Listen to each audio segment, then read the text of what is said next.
فرماتے تھے عثمان نے جنت کو واجب کر لیا ہے، عثمان نے جنت کو واجب کر لیا۔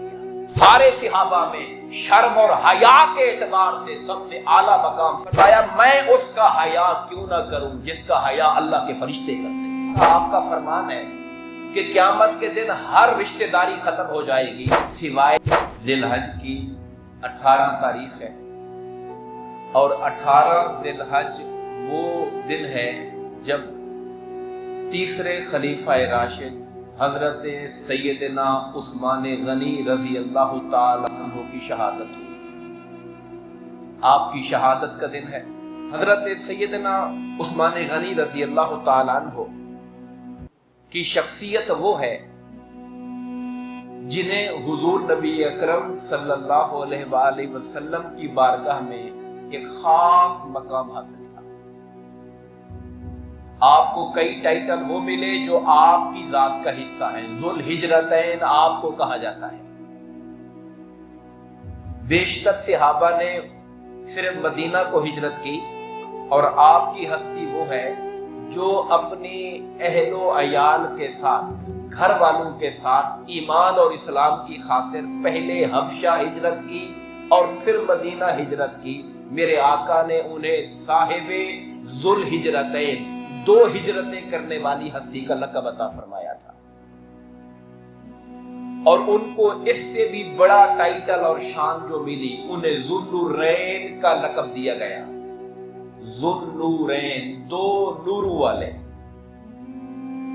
2 نوروں والوں کا ٹائٹل کیسے ملا ان کو؟ آپ جانتے ہیں کہ ابو لہب جو حضور نبی کریم علیہ السلام کا رشتے میں چچا لگتے تھے مگر بدترین دشمن تھے، جن کی مذمت میں قرآن کی سورت نازل ہوئی۔ آقا کریم علیہ السلام نے اپنی 2 بیٹیاں حضرت رقیہ اور ام کلثوم کا نکاح ابو لہب کے بیٹوں کے ساتھ نکاح کیا ہوا تھا، رخصتی نہیں تھی۔ جب اسلام کی دعوت آگے بڑھی تو مخالفت میں آ کر اس بدبخت نے میرے آقا کو تکلیف پہنچانے کے لیے اپنے بیٹوں کو مجبور کیا اور طلاق دلوا دی۔ اس پر حضرت سیدنا عثمان غنی رضی اللہ تعالیٰ عنہ نے آقا کریم علیہ السلام کی بیٹی حضرت رقیہ کے لیے پیغام نکاح دیا، اور اس مخالفت کے ماحول کے اندر بھی آپ نے آقا کریم کی دل جوئی کے لیے اور سرکار کی عزت کو بڑھانے، عزت تو ان کی بڑھنی تھی مگر معاشرے کا جو ماحول تھا اس ماحول کے اندر انہوں نے کھڑے ہو کر یہ اپنے لیے سعادت حاصل کی۔ ایک نور تو اس اعتبار سے جب حضرت رقیہ کا انتقال ہو گیا، ٹھیک اسی دن جب غزوہ بدر میں فتح ہوئی اور اطلاع آئی مدینے میں کہ بدر فتح ہو گیا، تو حضرت عثمان غنی حضرت رقیہ کی تدفین کے بعد جنت البقیع سے باہر آ رہے تھے۔ آپ غمگین رہتے تھے، تو آپ سے پوچھا گیا کہ آپ اتنے غمگین کیوں ہیں؟ بلکہ روایات میں آتا ہے نبی پاک صلی اللہ علیہ وسلم نے خود پوچھا تو انہوں نے کہا آپ کا فرمان ہے کہ قیامت کے دن ہر رشتہ داری ختم ہو جائے گی سوائے مجھ مصطفیٰ کے رشتہ داری کے۔ میرا آپ کے ساتھ رشتہ تھا، میں آپ کا داماد تھا، اب ان کے فوت ہو جانے سے وہ رشتہ ختم ہو گیا ہے، اس لیے میں غمگین اور ملال میں رہتا ہوں کہ مجھے قیامت کے دن وہ جو رشتہ داری کا قرب ملنا چاہیے تھا شاید میں اس سے پیچھے رہ جاؤں۔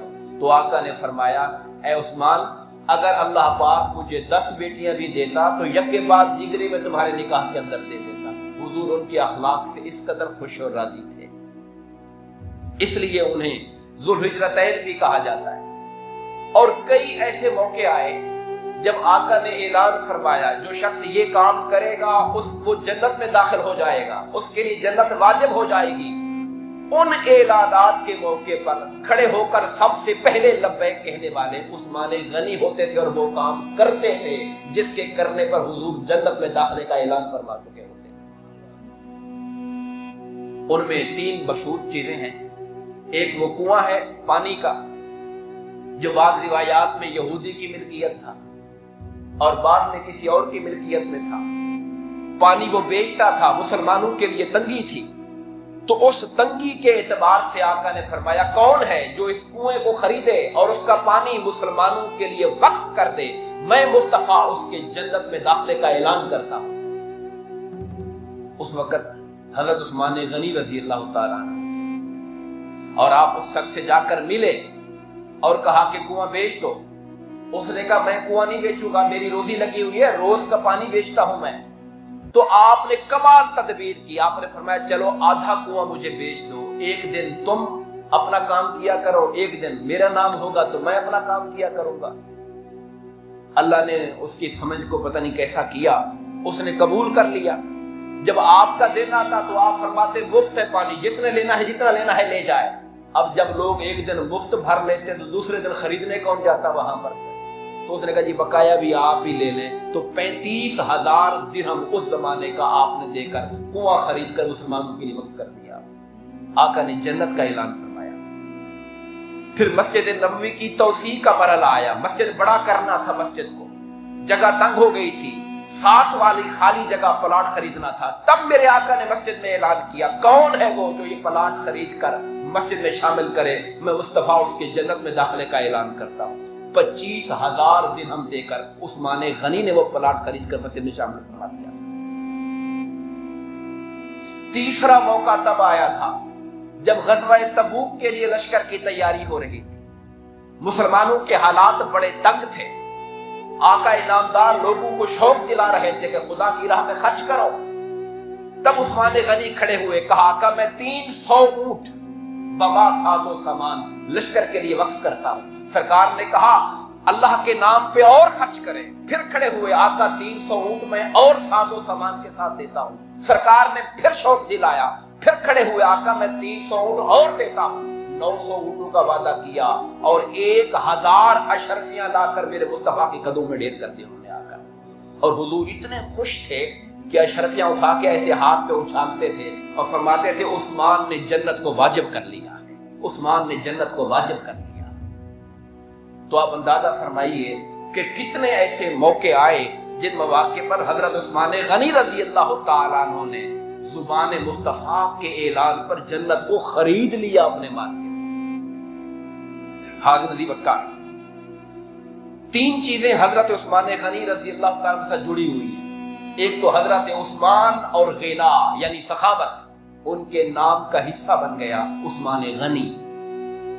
یہ غنی نام نہیں ہے، غنی لقب ہے، یعنی مالدار آدمی، اللہ کے نام پہ خرچ کرنے والا آدمی، سخی آدمی۔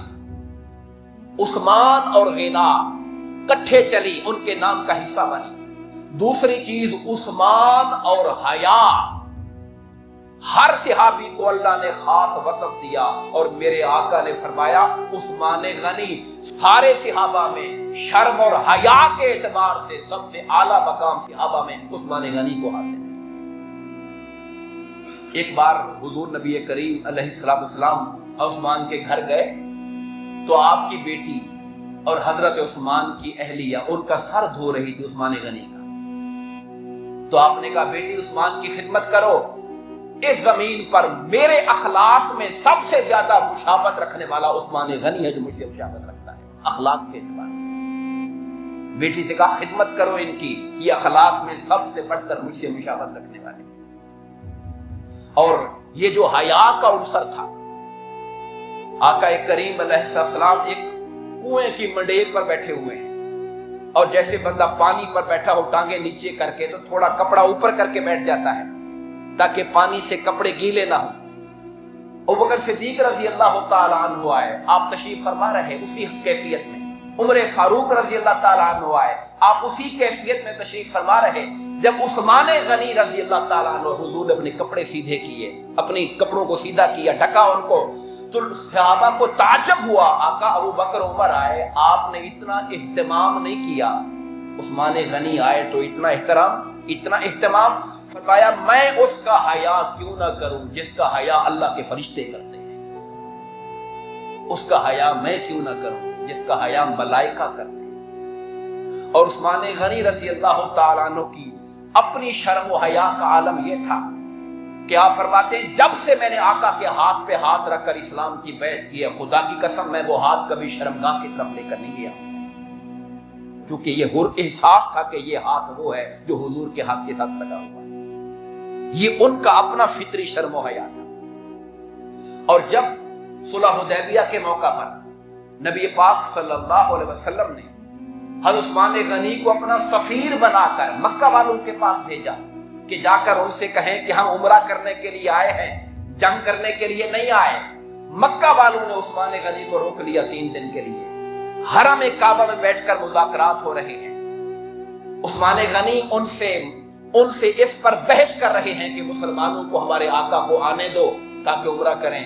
انہوں نے کہا ان کو تو نہیں آنے دیں گے، اے عثمان آپ حرم میں ہو، صحن کعبہ میں ہو، سامنے کعبہ ہے، آپ کو اجازت ہے جائیں اللہ کے گھر کا طواف کر لیں۔ اس موقع پر آپ نے جملہ فرمایا تھا، خدا کی عزت کی قسم، ما اطوف بہی حتی یطوف بہی رسول اللہ، جب تک میرے مصطفیٰ طواف نہیں کریں گے عثمان کبھی خانہ کعبہ کا طواف نہیں کریں گے۔ ہمارا رشتہ، ہمارا ایمان حضور کی ذات کے ساتھ پہلے ہے اور کعبے کے ساتھ بعد میں ہے، جب تک میرے مصطفیٰ کعبے کا طواف نہیں کریں گے اس وقت تک عثمان طواف نہیں کریں گے۔ جب عثمان غنی جا چکے تھے مکہ کی طرف تو بعض صحابہ کرام جو حدیبیہ میں بیٹھے تھے آپس میں باتیں کی کہ عثمان تو بڑا لکی نکلا ہے، ہم تو رہ گئے، عثمان طواف کر کے آئے گا وہاں سے۔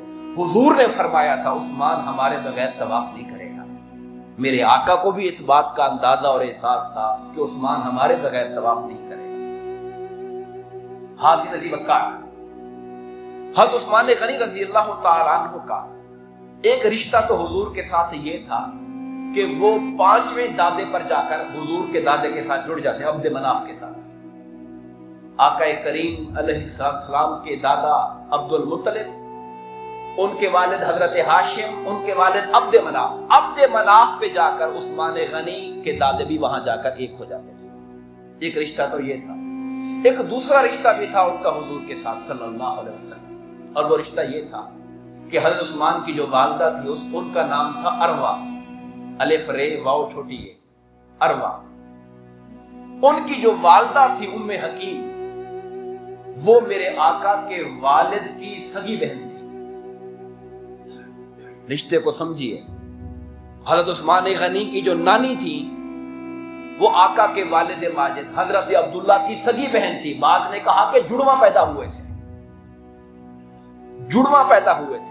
تو اس اعتبار سے عثمان غنی رضی اللہ تعالیٰ عنہ حضور نبی کریم علیہ السلام کے پھوپھی زاد بھی رشتے میں لگتے ہیں آپ کے، اس اعتبار سے ماں کی طرف سے بھی ان کا رشتہ ہے حضور کی بارگاہ انور کے ساتھ۔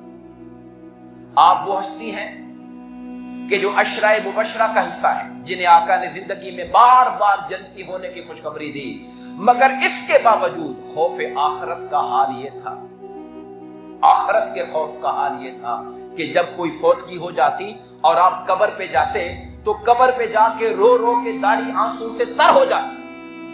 لوگ آپ سے پوچھتے آپ آیتیں پڑھتے ہیں جہنم کی، قیامت کی، اتنا نہیں روتے، قبر پہ آ کے اتنا کیوں روتے ہیں، اور کسی جگہ پہ اتنا نہیں روتے؟ تو آپ فرماتے تھے قبر آخرت کے مرحلے کا پہلا مرحلہ ہے، اگر یہ ٹھیک ہو گئی تو ساری آخرت ٹھیک ہو جائے گی، اور اگر یہاں گڑبڑ ہو گئی تو پھر ساری آخرت تباہ ہو جائے گی، اس لیے مجھے رونا یہاں پہ آتا ہے۔ اتباع سنت، آقا کی سنت کی پیروی کا شوق اس حد تک تھا کہ ایک بار آپ مسجد سے نکلے، مسجد کی سیڑھی پر، تو اپنے کسی جاننے والے دوست سے کہا کہ بکری کی دستی کا گوشت لے کر آؤں۔ وہ لے کر آئے تو سیڑھی پر بیٹھ کر گوشت کھانے لگے۔